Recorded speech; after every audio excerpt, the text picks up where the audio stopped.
Hello everybody, my name is Minkaro and this is part 3 of the Stanley parable. Let's get back into the game, which I can apparently turn off. Can you see? Can you see how much they need one another? No, perhaps not. Sometimes these things cannot be seen. But listen to me. Oh dear. You can still save these two. You can stop the program before they both fail. Push escape and press quit.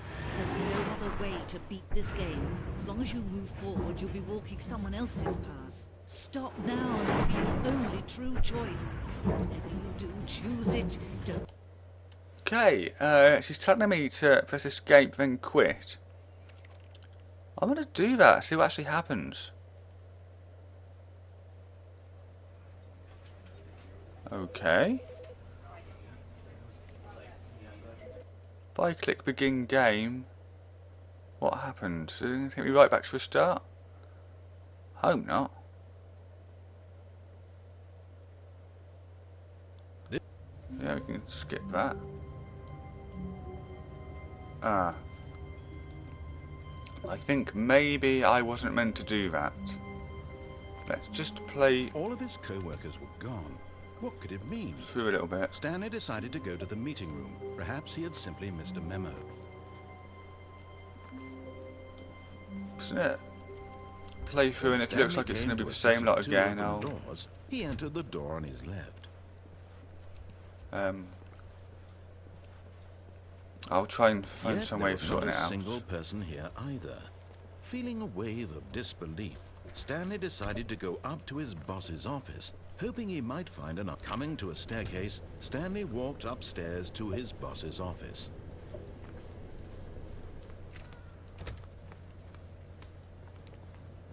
Stepping into his manager's office, Stanley was once again stunned to discover not an indication of any human life.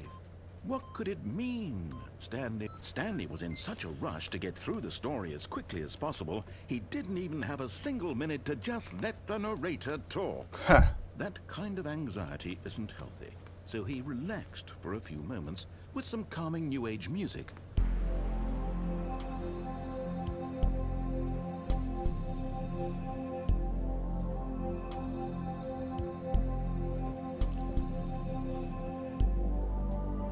Feeling soothed and rejuvenated, Stanley calmly walked forward into the opened passageway.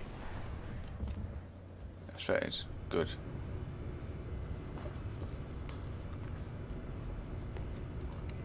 Okay, so we can go down here. So this time, I might try going into a mind control room.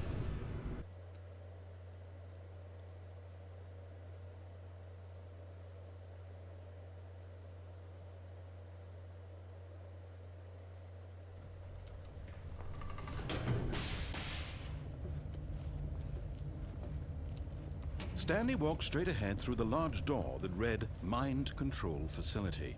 Yeah, okay, let's do that.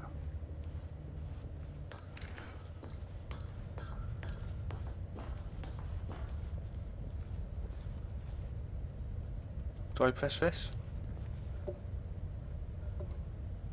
Hello? Oh, can I go back?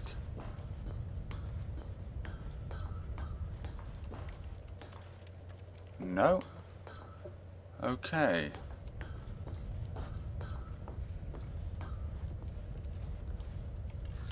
Oh, I can press that. The lights rose on an enormous room packed with television screens. What horrible secret did this place hold? Stanley thought to himself. Did he have the strength to find out? Oh, okay. Let's head off this way then. More, another button there. I can turn on the camera. Now the monitors jumped to life, their true nature revealed. Each bore the number of an employee in the building, Stanley's co-workers.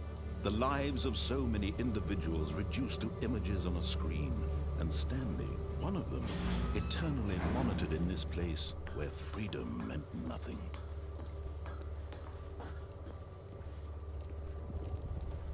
Okay, so This mind control facility, it was too horrible to believe. It couldn't be true.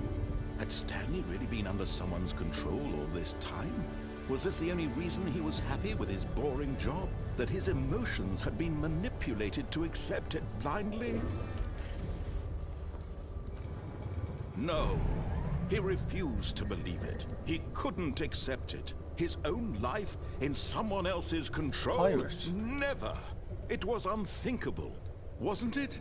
Was it even possible? Had he truly spent his entire very red and life flashy. utterly blind to the world? But here was the proof. The heart of the operation. Controls labeled with emotions.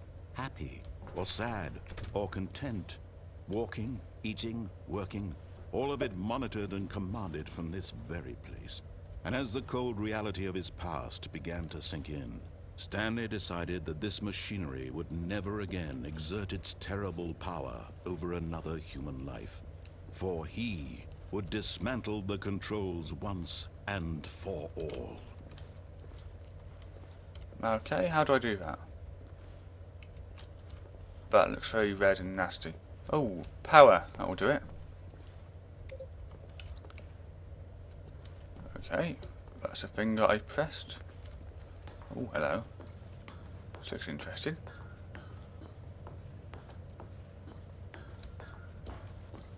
And when at last he found the source of the room's power, he knew it was his duty, his obligation, to put an end to this horrible place and to everything it stood for.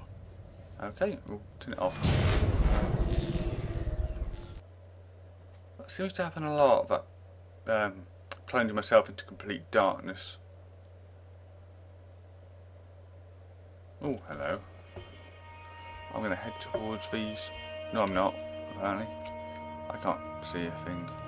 Blackness and a rising chill of uncertainty. Was it over?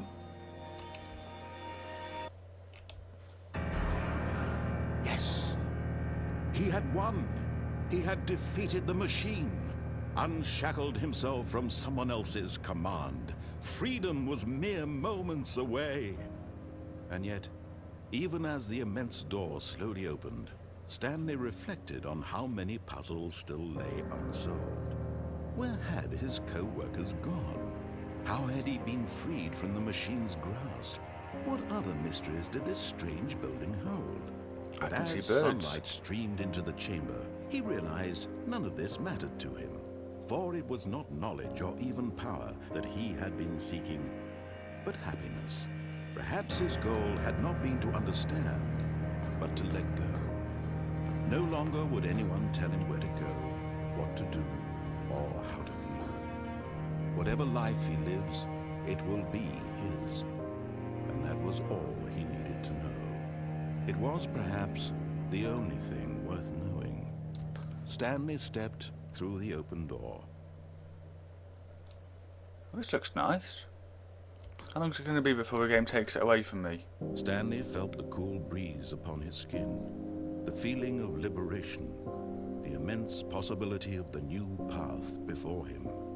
This was exactly the way, right now, that things were meant to happen.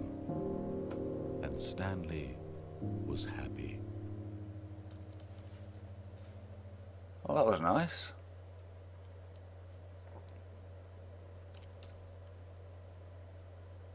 Okay, what's he doing? I don't trust that achievement. Not one little bit.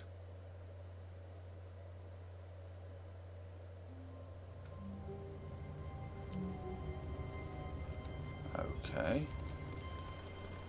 Just a step through this door, Stanley thought to himself. That's all I need. If I can make it through this door, I can make it through them all. What are you up to, game?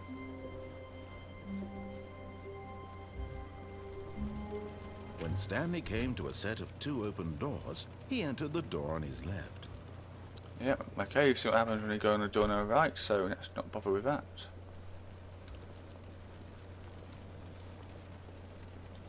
Yet there was not a single person here either. Yep, we know Feeling that. a wave of disbelief, Stanley decided to go up to his boss's office, hoping he might coming to a Let's try staircase. down this Stanley time. walked upstairs to his boss's office. But Stanley just couldn't do it. He considered the possibility of facing his boss, admitting he had left his post during work hours. He might be fired for that. And in such a competitive economy, why had he taken that risk? All because he believed everyone had vanished? His boss would think he was crazy. And then something occurred to Stanley. Maybe, he thought to himself, maybe I am crazy. All of my co-workers blinking mysteriously out of existence in a single moment for no reason at all? None of it made any logical sense. And as Stanley pondered this, he began to make other strange observations. For example, why couldn't he see his feet when he looked down? Why did doors close automatically behind him wherever he went? And for that matter, these rooms were starting to look pretty familiar. Were they simply repeating? No, Stanley said to himself, this is all too strange. This can't be real. And at last, he came to the conclusion that had been on the tip of his tongue. He just hadn't found the words for it. "I'm dreaming!" he yelled. "This is all a dream." Oh, what a relief Stanley felt to have finally found an answer, an explanation. His co-workers weren't actually gone.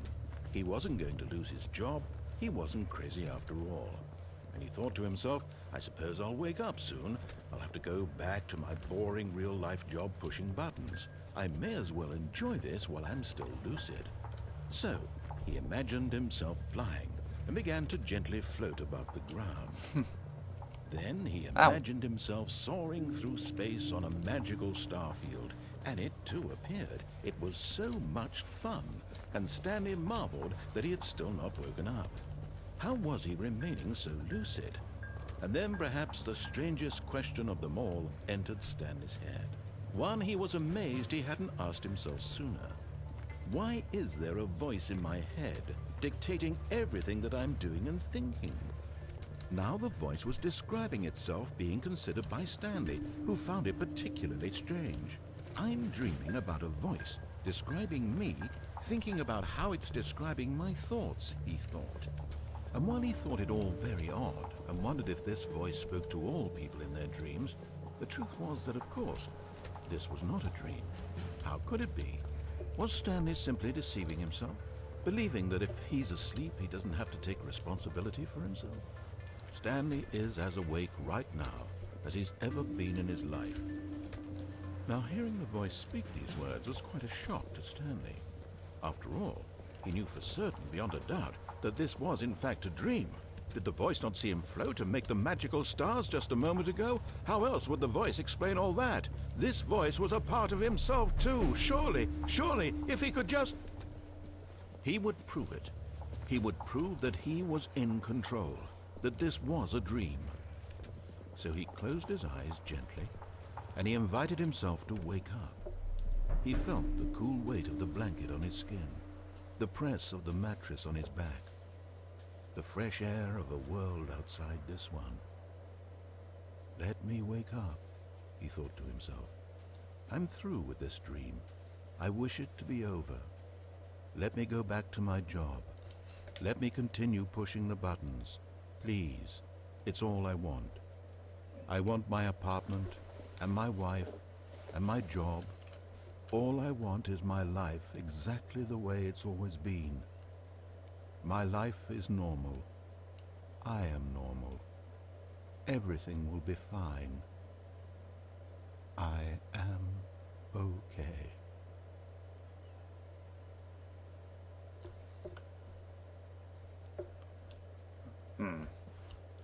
Stanley began screaming. Please, someone wake me up. My name is Stanley. I have a boss. I have an office. I am real. Please, just someone tell me I am real. I must be real. I must be. Can anyone hear my voice? Who am I? Who am I? And everything went black. Oh, okay. Again. This is the story of a woman named Mariella. Hey. Mariella woke up on a day like any other. She arose, got dressed, gathered her belongings, and walked to her place of work. But on this particular day, her walk was interrupted by the body of a man who had stumbled through town talking and screaming to himself, and then collapsed dead on the sidewalk. And although she would soon turn to go call for an ambulance, for just a few brief moments, she considered the strange man. He was obviously crazy. This much she knew. Everyone knows what crazy people look like. And in that moment, she thought to herself how lucky she was to be normal. I am sane.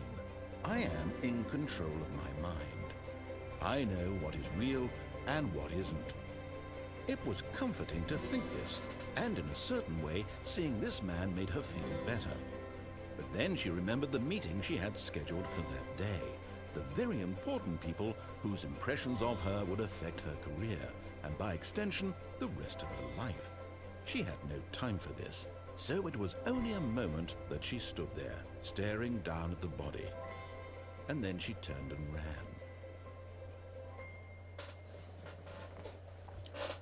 Okay. That was... Oh, where are you taking me now, game? Game. Back here.